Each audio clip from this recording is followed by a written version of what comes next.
Okay, Antoinette. I have two questions, but I'll make them very, very quick. Firstly, you said a couple of times that Israel is stuck in Gaza. They can't get out. Can you be more specific about why they are stuck and why they can't withdraw?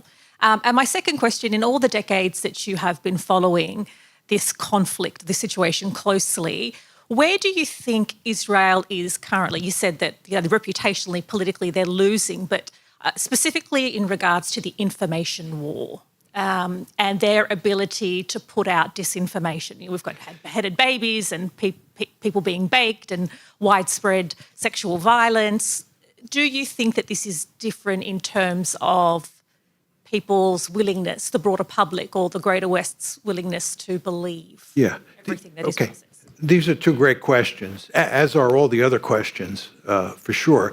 But just on the first question is, why are the Israelis, or why am I saying the Israelis are stuck in Gaza? Well, they have said they're not leaving Gaza, right?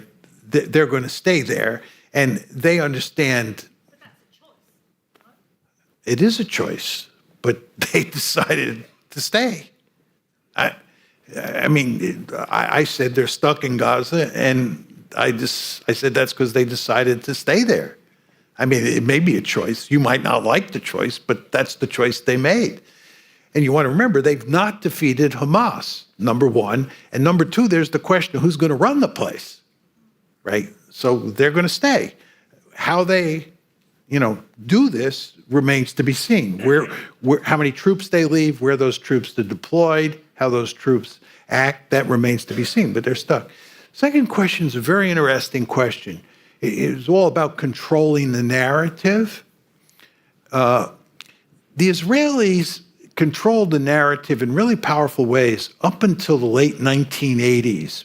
Then you had this group of historians in Israel called the New Historians, who were then young at the time, and they got access to the archives. And they got access to the records on how Israel was created. And what they did is they exploded all the myths, or almost all the myths, about how Israel was created. And it really portrayed the Israelis in a negative light, okay? And that was the start of trouble. And I could tell you all sorts of stories about that, because people began to think differently about Israel than from the way we thought about when I was young. There was a book by Leon Uris. It was called Exodus, and everybody read it, and there was a movie. Paul Newman and even Marie Saint starred in it, and it portrayed the Israelis in a very positive light and the Arabs in a very negative light. And once the new historians came along, all sorts of people, mainly at the elite level, began to think differently about the creation of Israel and Israel's behavior. Then what happens is you get social media and you get the internet. And Israel has huge influence in influencing what the Wall Street Journal, what the New York Times, what the Washington Post says. But TikTok is a nightmare for Israel. It's an utter nightmare. There's this famous conversation that you can get on the internet of Jonathan Greenblatt, who is the head of the Anti-Defamation League, the ADL. He's Abe Foxman's successor. He's on the phone talking to somebody, and it's, there's a video of it, and he's talking about TikTok.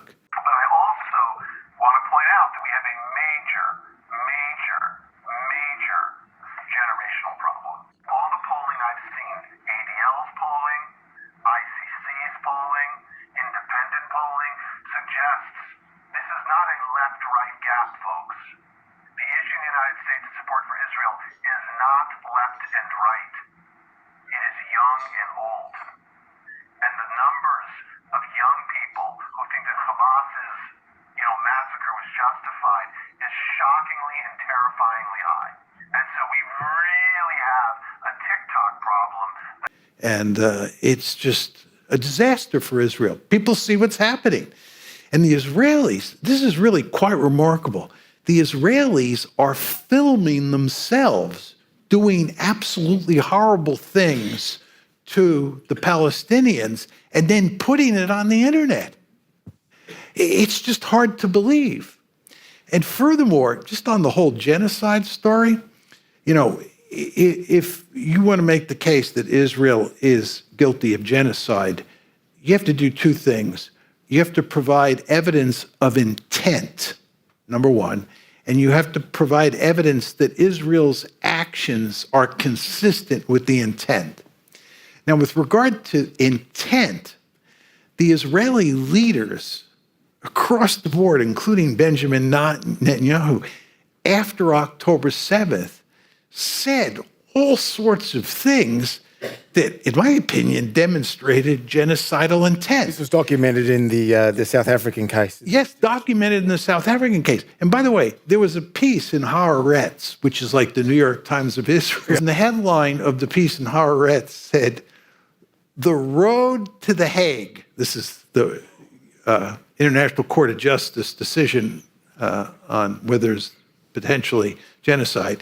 The Haaretz piece said, this is the headline, "The road to the Hague is paved with public comments by Israeli leaders," which is exactly right. You just sort of say to yourself, are they really saying these things? Right? And then again, you have all these videos. And I was talking to my daughter one day who's not very political at all. She's in her 40s, and she was talking about watching what the Israelis are doing to children on TikTok. And she said, "I can't watch TikTok. I just can't watch these videos anymore. They're so horrible," right? This is a disaster for Israel. It's a public relations disaster. John, but one school teacher, I think, wants to ask a question. Thanks for the talk. You mentioned the winners and losers, referring to the US, Iran, and Israel of this war. But I'm wondering, I'd like to hear what you feel will be the impact on the 7.4 million Palestinians, the other party to the war, in the long run. Obviously, they're suffering at the moment. But my real question is really about the one-state solution. You said the options are a one-state solution, two-state solution, continued apartheid, or ethnic cleansing. And for those of us that believe that ethnic cleansing and apartheid are not acceptable and that want to see the maintenance of international law, that leaves us with the one-state or two-state. And I think many experts are saying the two-state's not possible, given the patchwork of illegal settlements. So what would have to change in the future to bring about a one-state solution? As I said, I don't have a good answer to that. As I said to these two gentlemen on my left, I hope that I'm wrong and they're right about the possibility of a two-state solution. I think they're wrong, and as I made clear, and I don't think there's any way you're going to get a one-state solution.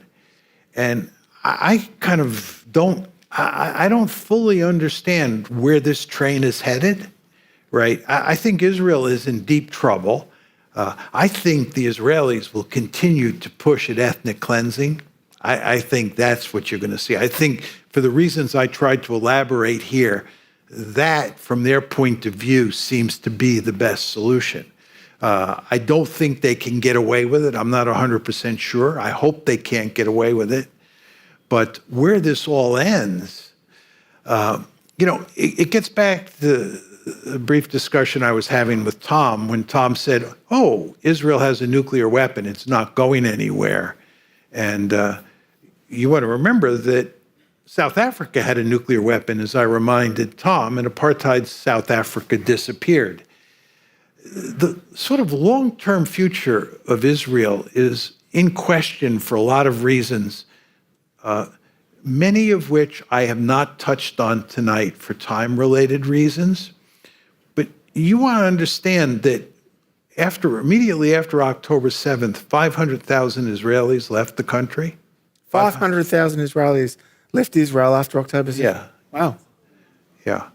And I was talking to somebody who is in the Polish foreign policy establishment the other day, and he was telling me, you'd be amazed at how many Israelis are applying for a Polish citizenship, so that they can have a Polish passport. And the same is true with other European countries.